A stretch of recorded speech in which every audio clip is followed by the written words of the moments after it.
అవనికి తిరిగి స్వాగతం. సొంతంగా ఒక సంస్థ పెట్టి రాణించడం అంటే చిన్న విషయం కాదు.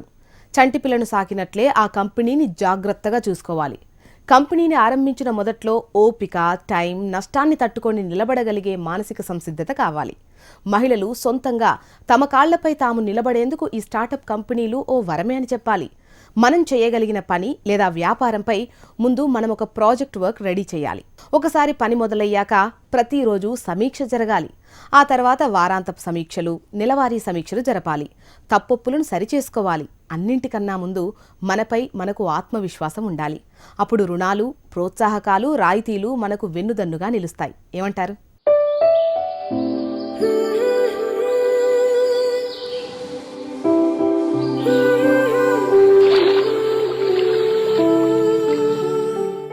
నమస్కారం. అవని కార్యక్రమంలో అందమైన జీవితం సెగ్మెంట్కు స్వాగతం. మహిళలను ఎన్నో శారీరక సమస్యలు వేధిస్తూ ఉంటాయి. అయితే ఈ సమస్యలు ఎందుకు వస్తాయి, వీటికి పరిష్కార మార్గాలేంటి అన్న అంశాలపై మనతో మాట్లాడనుకున్నారు ప్రముఖ గైనకాలజిస్ట్ డాక్టర్ బాలమ్మ గారు. బాలమ్మ గారు నమస్తే అండి. బాలమ్మ గారు, జెస్టేషనల్ డయాబెటీస్ అంటే ఏంటండి? అంటే మామూలు సమయంలో వాళ్ళు నార్మల్గానే ఉన్న ప్రెగ్నెన్సీ టైంలో కొంతమందికి ఇలా షుగర్ లెవెల్స్ పెరిగిపోతూ ఉంటాయి కదా, దాన్ని ఎలా అంటారా?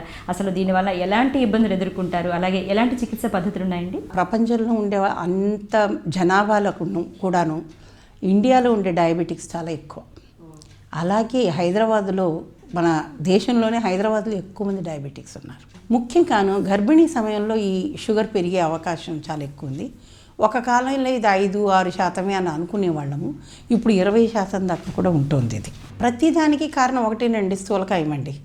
మొదటి నుంచి ఎవరైతే బరువు గురించి పట్టించుకోరో, రెండోది ఇంట్లో వాళ్ళ పేరెంట్స్కి ఉందనుకోండి, స్ట్రాంగ్ ఫ్యామిలీ హిస్టరీ అంటాం, అలాంటప్పుడు కూడా.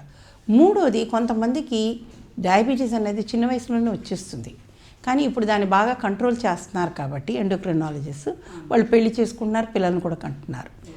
వీళ్ళకి కూడా గర్భిణీ సమయంలోనూ ఈ షుగర్ లెవెల్స్ చాలా పెరిగిపోతాయండి. ఎప్పుడైతే మొట్టమొదటిసారి మనం గర్భిణీ స్త్రీలో షుగర్ లెవెల్స్ పైకి ఉన్నాయని అనుకుంటాము, అప్పుడు దాన్ని జెస్టేషనల్ డయాబెటీస్ అంటారు.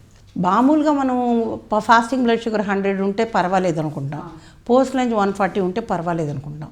అదే గర్భిణీ స్త్రీలో 100 చాలా ఎక్కువ, 140 కూడా చాలా ఎక్కువ. ఎందుకంటేను వాళ్ళకి బిడ్డకి కంటిన్యూస్గా తల్లి నుంచి గ్లూకోజ్ వెళ్తుంది కాబట్టి గ్లూకోజ్ తగ్గిపోతుంది. అలా తగ్గకుండా ఉంటే అది ఏదో ప్రాబ్లం ఉంది అని అర్థం. అంటే వాళ్ళు కంట్రోల్ చేయలేకపోతున్నారు. మన శరీరంలో గ్లూకోజ్ కంట్రోల్ చేసేదానికి ఒక హార్మోన్ ఉందండి, అది ఇన్సులిన్. ఈ ఇన్సులిన్ అనేది మనకి ప్యాంక్రియాస్ నుంచి వస్తుందండి. ఈ ప్యాంక్రియాస్ కణాలు బీటా సెల్స్ అని ఉంటాయి, అవి తయారు చేస్తుంది ఇన్సులిన్ని. తల్లి గర్భంతో ఉన్నప్పుడు బిడ్డ కొరకు తను పని చేయాలి, తన కొరకు తను పని చేయాలి.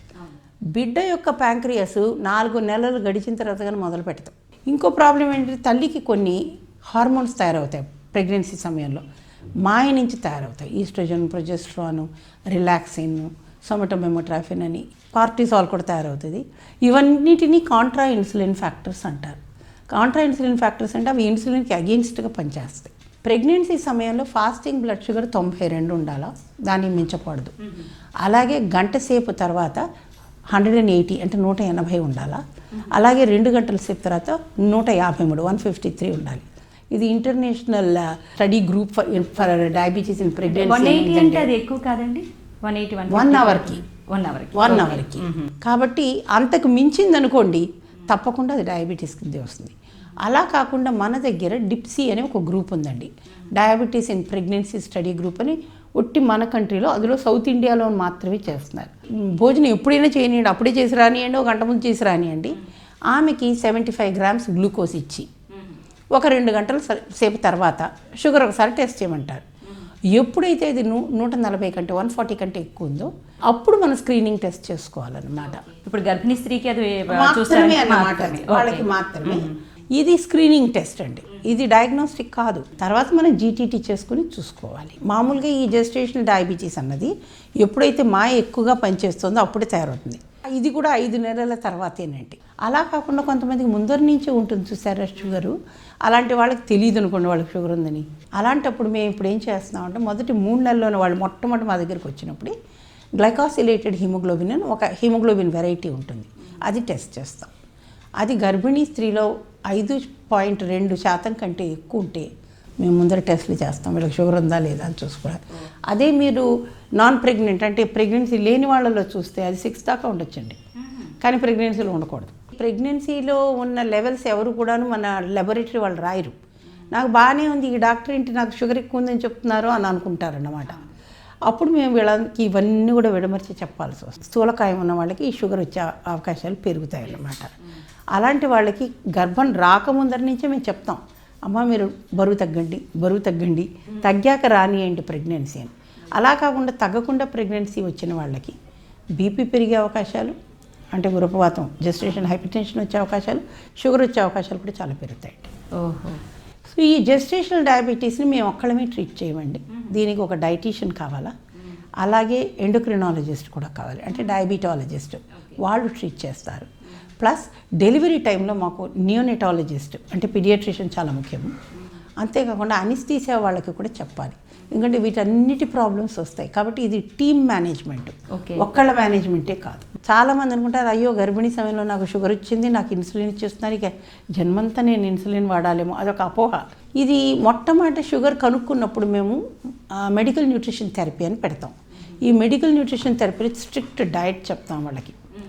ఇంకొక అపోహ ఏంటంటే మన దగ్గర గర్భిణీ స్త్రీలలో 2 కొరకు తినాలి, బిడ్డ కూడా ఉంది కాబట్టి అంచేత ఇంకా లావైపోతూ ఉంటారన్నమాట. కాబట్టి వాళ్ళకి మేము చెప్పాలి, మీరు 2కి తినక్కర్లేదు, మేము ఒకరికి తినండి అని. కాంప్లికేషన్స్ ఏమేమి కనిపిస్తాయండి తల్లికి కానీ మరి బిడ్డకి కానీ? ఈ డయాబెటీస్ ఎక్కువ ఉన్నప్పుడు అమ్మ షుగరు నేను ఇందాకే చెప్పాను అలాగే వెళ్ళిపోతూ ఉంటుంది బిడ్డకి. ఫెసిలిటేటెడ్ డిఫ్యూషన్ అని చెప్తాం, ప్లసెంటా నుంచి వెళ్ళిపోద్ది. దాంతో ఆ గ్లూకోజ్ని ఏం చేయాలో బిడ్డకు తెలియదు. ఎక్కువ గ్లూకోజ్ వస్తుంది కదా, అది చాలా వెయిట్ పెరుగుతుంది కానీ అవయవాలు ఆ సమయానికి పెరగవు. కాబట్టి మ్యాక్రోసోమియా అని, అంటే ఉండవలసిన బరువు కంటే చాలా ఎక్కువ పెరిగిపోతారు. నార్మల్ డెలివరీ చేసిన, సిజేరియన్ చేసిన ఆ షోల్డర్స్ ఒక పట్టాన బయటికి రావు. ఆ డెలివరీ చేసేటప్పుడు చాలా కష్టాలు వస్తాయి. తర్వాత డెలివరీ అయినా కూడా ఈ బేబీస్ మామూలు బేబీస్ లాగా ప్రవర్తించరు, ప్రిమెచ్యూర్ బేబీస్ లాగా ప్రవర్తిస్తారు. మూడోది ఏంటంటే వాళ్ళు లోపల ఉన్నంతకాలం వాళ్ళు చాలా హై గ్లూకోజ్లో ఉన్నారు, సడన్గా డెలివరీ అయిపోయాక గ్లూకోజ్ పడిపోతుంది కదా, కాబట్టి వాళ్ళు హైపోగ్లైసిమియా వెళ్ళిపోతే కనుక బేబీకి ఫిట్స్ వస్తాయి, సీజర్స్ అంటాం. దాంతో బ్రెయిన్ ఎఫెక్ట్ కావచ్చు, కాబట్టి బేబీకి బుద్ధిమాంద్యం రావచ్చు. సో ఇవన్నీ బేబీ ఎఫెక్ట్స్ అన్నమాట. కొన్నిసార్లు మనకు తెలియకుండానే నెలలు నిండిన తర్వాత బిడ్డ లోపల కూడా చనిపోవచ్చు. దానికి కారణాలు కూడా ఇంతవరకు తెలియటం లేదు. జెస్టేషనల్ డయాబెటీస్లో ఇది ఒక పెద్ద ప్రాబ్లం అన్నమాట. చాలామంది పేషెంట్లకి మేము మెడికల్ న్యూట్రిషన్ థెరపీ చెప్తే నచ్చదు, ఇన్సులిన్ వేసుకోండి అని చెప్తే నచ్చదు. కొన్నిసార్లు వాళ్ళు సరిగ్గా చేయరు, కానీ ఇది చాలా ముఖ్యం. వాళ్ళు మేము ఏది చెప్తే అది చేయాలి. అలాంటప్పుడే తల్లి బిడ్డ కూడా సరిగ్గా ఉండగలరు. జెస్టేషనల్ డయాబెటీస్ అంటే ఏంటి, దానివల్ల తల్లికి బిడ్డకి ఎలాంటి కాంప్లికేషన్స్ వస్తాయనేది చాలా చక్కగా వివరించారండి. Thank you very much.